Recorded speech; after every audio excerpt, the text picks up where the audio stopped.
Who'd like to see Ricky Gervais go up against Statler and Waldorf? Well, it looks like we'll get to see the Insult Comics compete, as Gervais is the star of the upcoming The Muppets again, the follow-up film to 2011's The Muppets, which resurrected the Felt franchise.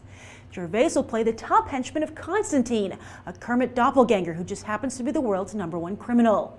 Yes, it's The Muppets meets the Pink Panther, complete with their very own version of Inspector Clouseau, who here will be played by Modern Family's Ty Burrell. Tina Fey also co-stars as a Russian prison officer, and it's rumored that Ray Liotta and Christoph Waltz will have cameos. The criminal hijinks will take place as the Muppets go on their European tour, a narrative that worked wonders in Madagascar 3 and most likely will for the Smurfs this summer as they go to Paris. Yes, it's always a good idea to give audiences as many reasons to see your movie as possible, and a free European tour is a very good reason.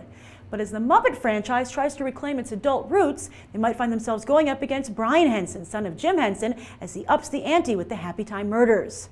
As I reported about a year ago, Henson and Lionsgate are moving ahead with their R-rated film noir, also a mystery, and could very well speed things up to compete with the Muppets in 2014.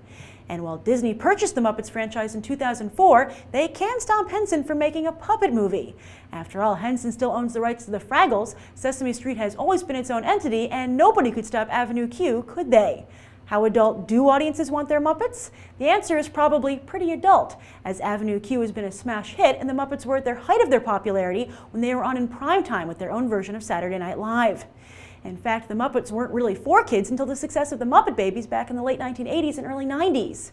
But the stark shift in demographics couldn't hold up, and ironically it would take a family company to get them back on track. Although it's the family appeal which likely first put the Muppets on Disney's radar. Yes, after purchasing the Muppets in 2004 and giving the franchise a bit of a breather, Disney expertly began to reintroduce them to mainstream adult audiences. First with clever shorts on YouTube, and then, realizing it was crucial that the Muppets appear alongside current top comedians, put them in the hands of Jason Segel from the Judd Apatow crew, and Flight of the Conchords director James Bobbin, and songster Bret McKenzie. McKenzie would go on to win an Academy Award for Best Original Song, Man or Muppet. It's hard to get more adult than that. And Bobbin and McKenzie are returning for the Muppet sequel, as well as Segel's writing partner Nicholas Stoller.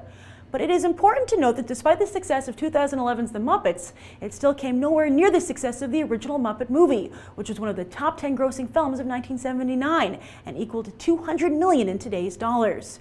Do the Muppets have a better shot with Gervais, Burrell, and Fey? Or is Brian Henson right that raunchy Avenue Q-style puppets are the future? Write your thoughts down below. I'm Grace Randolph, and this has been a Movie Bite. You can watch more right now.